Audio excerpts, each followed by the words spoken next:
On today's episode, I'm going to be talking to Doug Pinnick of King's X, KXM, and of course his self-titled new album. Let's get into the interview. Welcome, Doug. Thank you for coming and hanging out for a little bit on the channel. You have the Schecter bass. Yeah. Oh, yeah. And well, the Schecter bass has an F-hole, which makes it lighter, but it's balanced, so it still doesn't hang on you. It's not a full. It doesn't have the full hollow body. It's just a little spot. And I think we only did it just to make it lighter, and I thought it looked cool. But because it's lighter, your back, you can sling that thing around, and it's so much fun. The other thing about it is it only has one pickup and one knob, because I don't use bass and treble. You turn it up and let's go. And other than that, it's just, a really simple, common bass, nothing special about it, but it's one of those bangers that you can walk on stage and run around and be crazy with. I love it.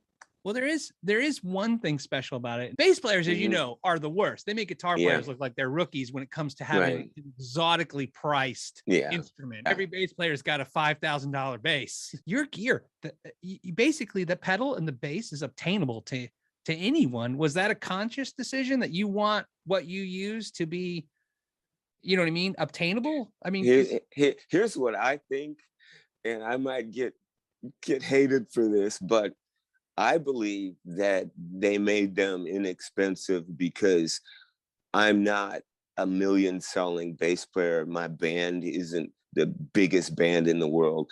They didn't have to pay me $100,000 to put my name on it. They gave me nothing but a little bit of money. When they sell it, I get a piece of the pie. And it's a real low grade way for us poor rock stars to make a check every 6 months of our fans or bass players who go buy the pedal. I do get a percentage from it. It's not a lot, but at least it's enough to be taxed and pay bills. And so I think that's why they did it, because if they had put both of those things out there very expensive, nobody would have bought them, because my name doesn't mean that much. I think it does. But when it comes to the marketplace, I mean.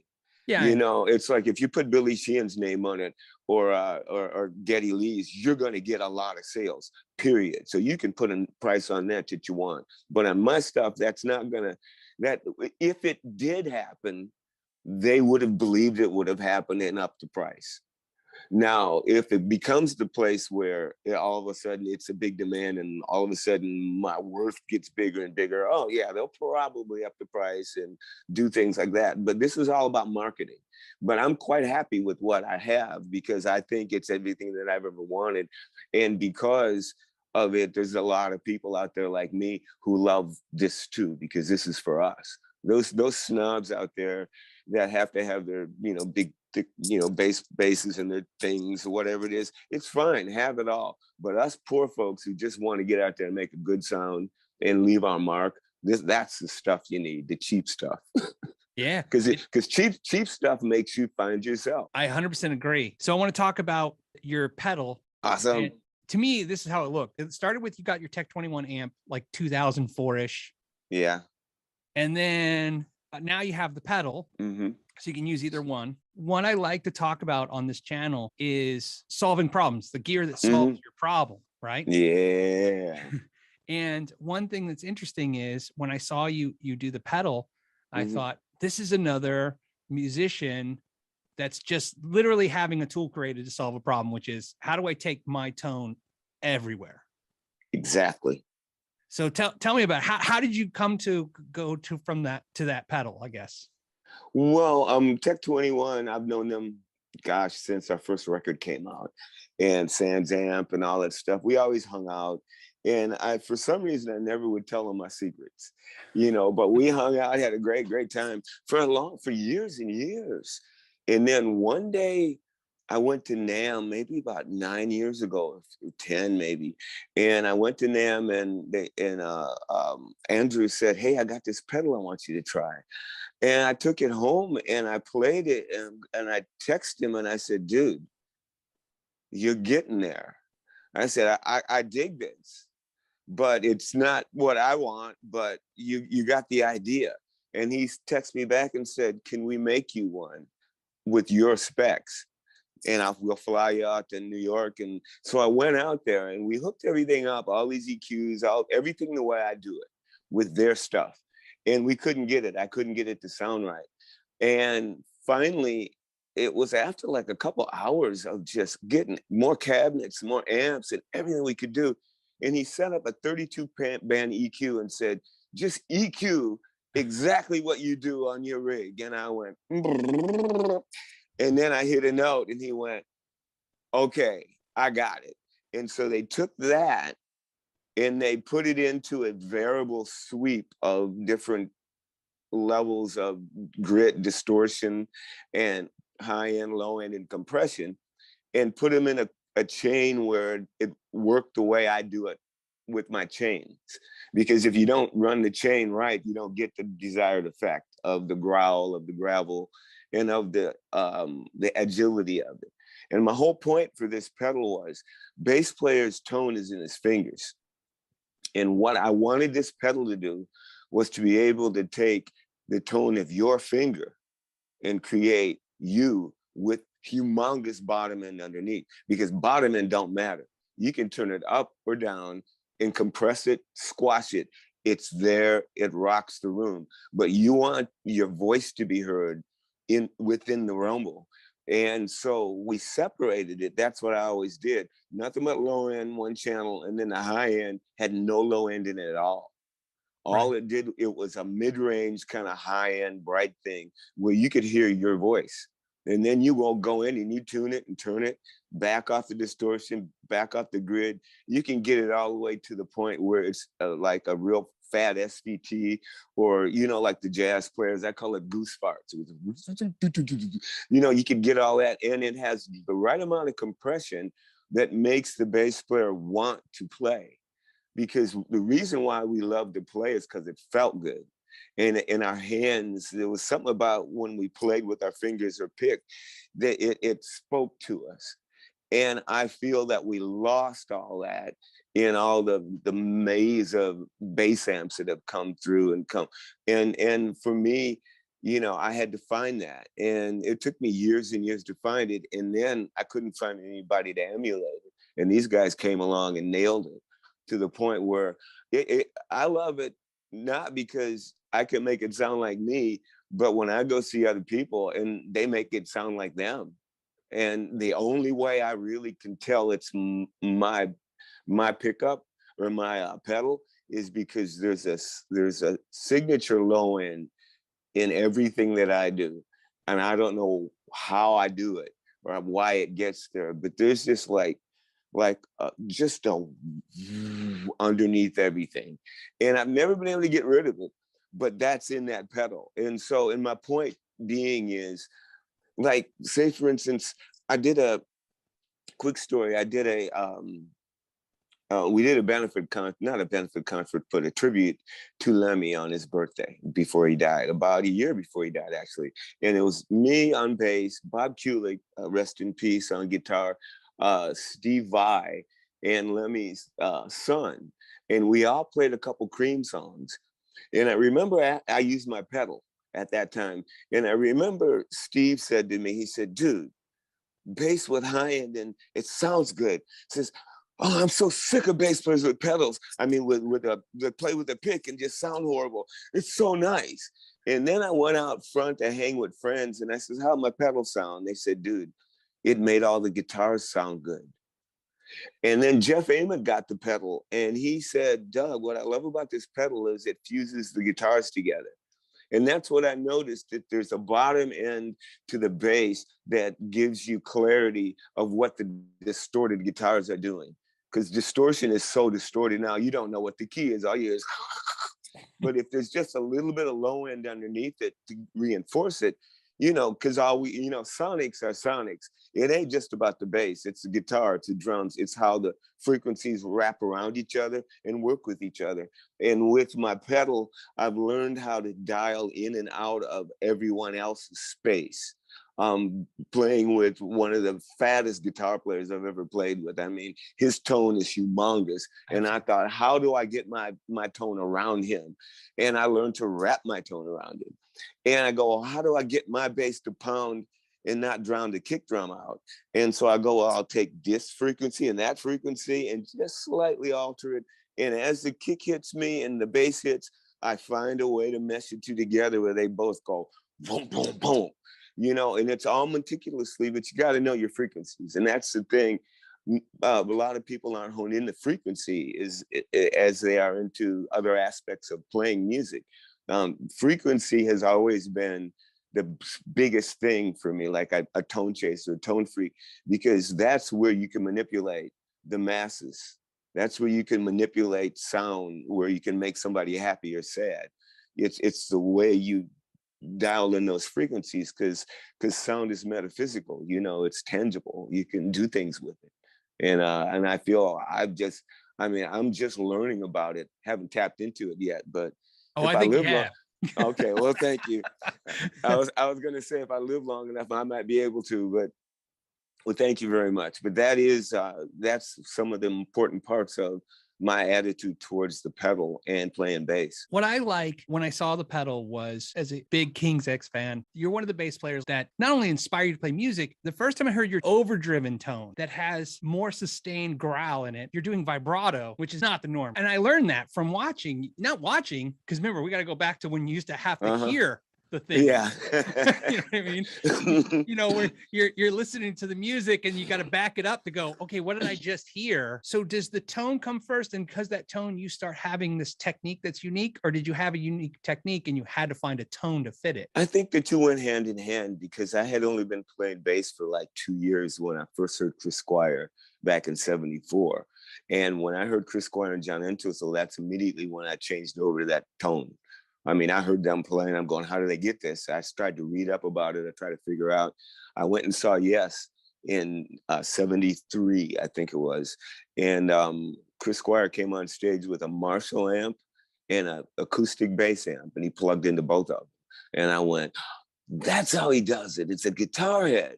And so that was my pursuit. That was a formula. And I went to I went to try to sound like him, basically. And it morphed into this. The other thing about the vibrato, I've never seen another bass player use vibrato, and I always thought, wow, nobody picked up on me using vibrato, and they don't realize that's where you can put your own vibration in the music, like singers do. When 3 singers sing, they all have their own tremor. You know, they all have just a little bit that makes them, when you hear them all together, you go, oh, Crosby, Stills and Nash. When you hear the wobbles with everyone, you say, oh, that's the Beatles. And that's why no group harmonies sound alike when somebody else tries to do it. And with the band, it's the same way. If the bass player doesn't have his nuance going on with everyone else's, then he's just playing and I watch bass players who painstakingly try to be that solid tone, where not saying they can't wobble. It's like, I believe that they think that playing bass is supposed to be like a piano, like in a synthesizer, like solid. You're the solid guy. You're the guy that plays dead on everything. And I'm the guy that says, no, play your bass behind the drums. You know, wobble things when you want to. When everybody else stops, let your bass hang off just a millisecond long so they can hear your rattle.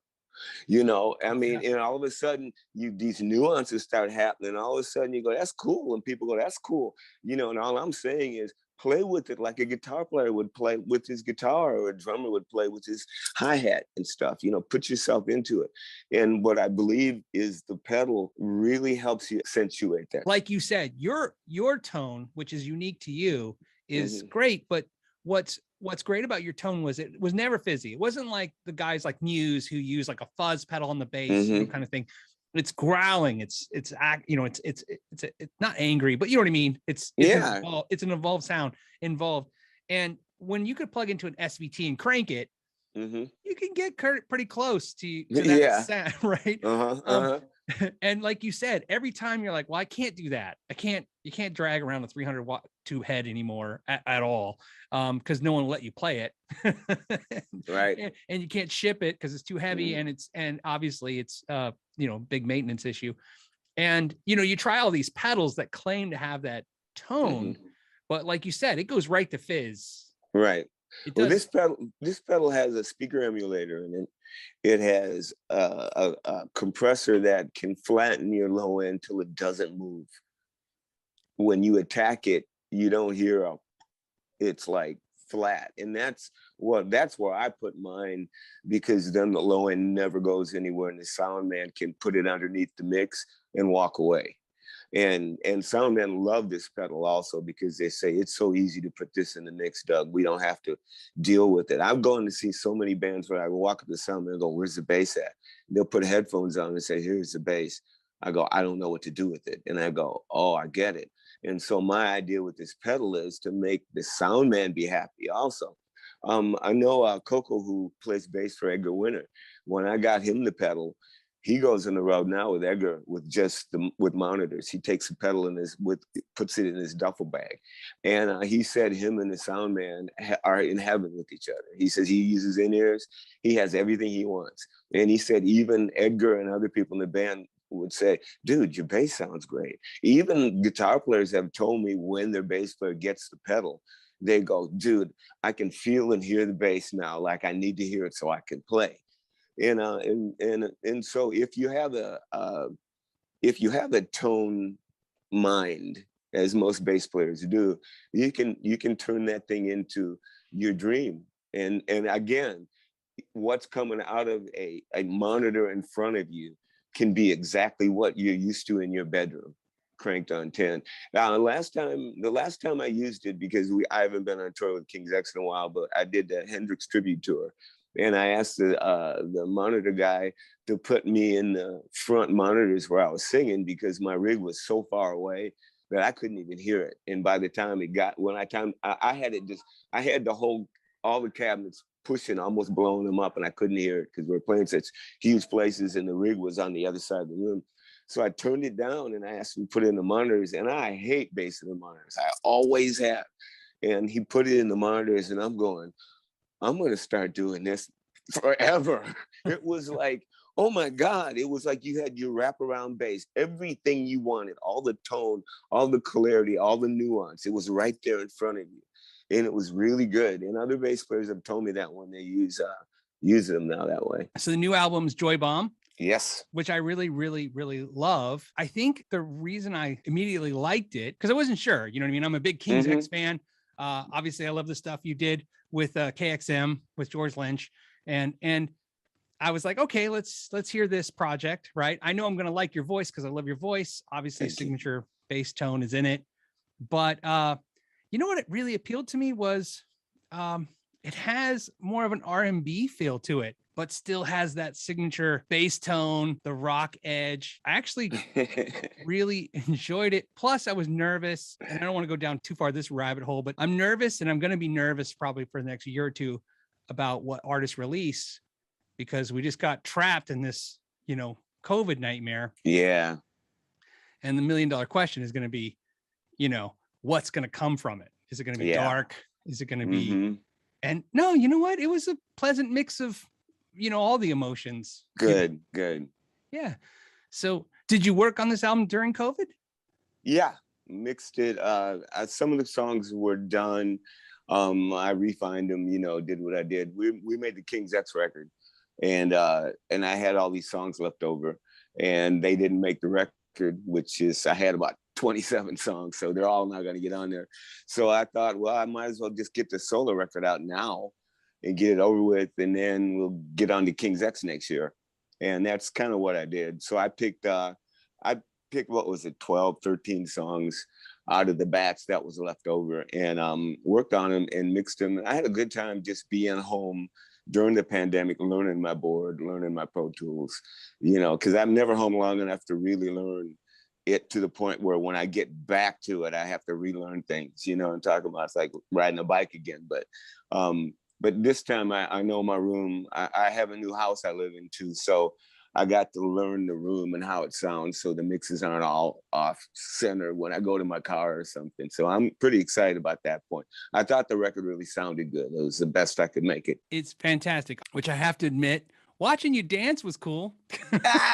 Yeah, I thought people would laugh. It was all in fun, you know. I mean, I'm 71 years old, and I'm figuring if I can still do this, why don't I get out here and boogie? First thing I thought of, and I don't know why, when I watched the video, was you're wearing headphones. Mm-hmm. And this was a weird thing I saw about 2 years ago. Somebody mentioned, a guitar teacher was mentioning that his students listen to almost all music now exclusively on headphones. They have headphones like dance clubs. Have you seen that? Yeah, where they'll have the wireless headphones. Right. And so I thought it was really like interesting on, like, I don't want to say on topic, on trend. You know what I mean? That you have these headphones on. And I have to admit, I like both. You know what I mean? I like blasting it and like have the intimacy of the headphones. So I was going to ask you that question. Was that just for the video, or do you like headphones? You know?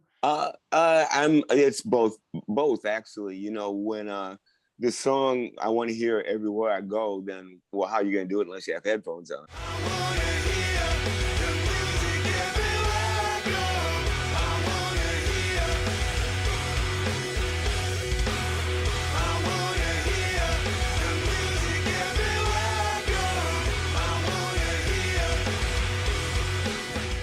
And that was my concept when I wrote the line for it.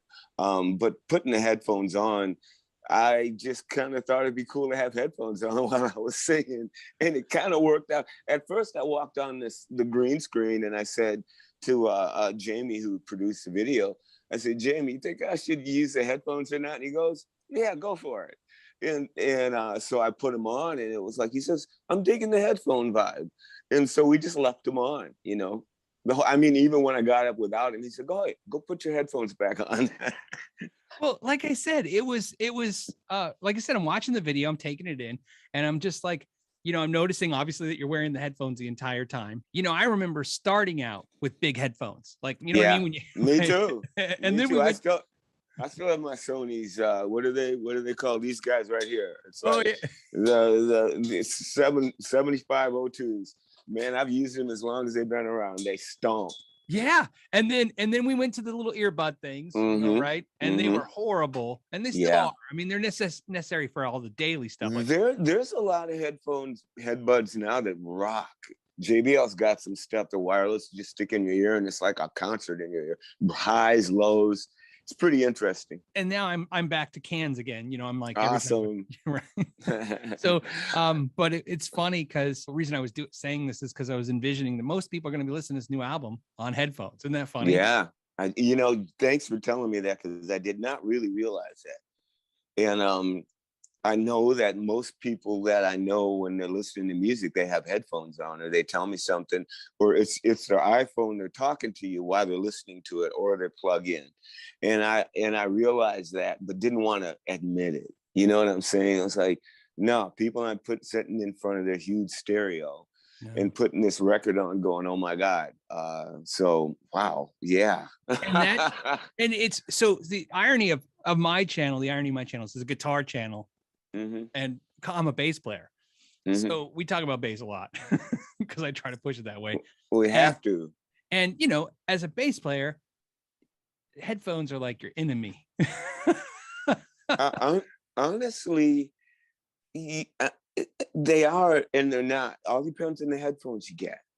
You know, because the Sonys that I use, the reason I bought them is because I could pump the low end in those guys, and I could track bass with them, and it would blow my ears out. And when I listen to regular music, when we had treble and bass, you could turn the bass up and turn the treble down so you can control it. Nowadays, there's no controls, and that's the problem. The bass is there. I've found bass and treble emulators from my Mac, where when I'm listening to just music on Spotify or Tidal or something, and if there ain't enough low end in the song, I'll pull up my little EQ thing and plug it in and turn it up. Yeah. You know, they have them on your in your EQs now. I mean, in your systems, because we need to get back to that. There was a day when you could adjust it the way you wanted to. Us bass players, we always walked over and turned that bass knob up, and we got what we wanted. Nowadays, it's you got to learn. And here's what the weirdest thing: I'll mix songs, and I'll feel like the bass ain't even there. And I'll play this song for friends, and they'll go, "Man, it's nice to hear bass in the mix." So people hear bass more than we think. That's one thing I've realized, because I do mix bass pretty high. Bass is pretty loud in this on Joy Bomb, I think. It's just because you mentioned this, the EQ thing. I remember the first car stereo I got that took the EQ controls from me and gave me, remember jazz, rock preset, right, blues, and you'd be like, and not even for a second did I think that was cool. Like I wasn't like, oh, cool, I don't have to think anymore. I went, oh, what the hell? It's wrong. I mean? Yeah, like what happened to me just controlling these 3 sliders at least? Nothing. Yeah, I couldn't believe that, and I hated it too. And even on your iPhone, still, it's the same thing. Lounge music, jazz, whatever. And I'm going, this is not fair.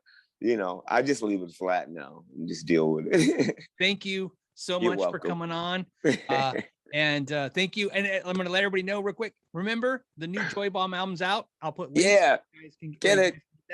Get the pedal because it's amazing. Put links for that, and get the bass from Schecter because it's amazing. Thank you, Doug, so much. You're welcome. Let's do a part 2, okay? Let's do a part 2. Absolutely. All right. Anytime. All right. We got more to talk about. Peace.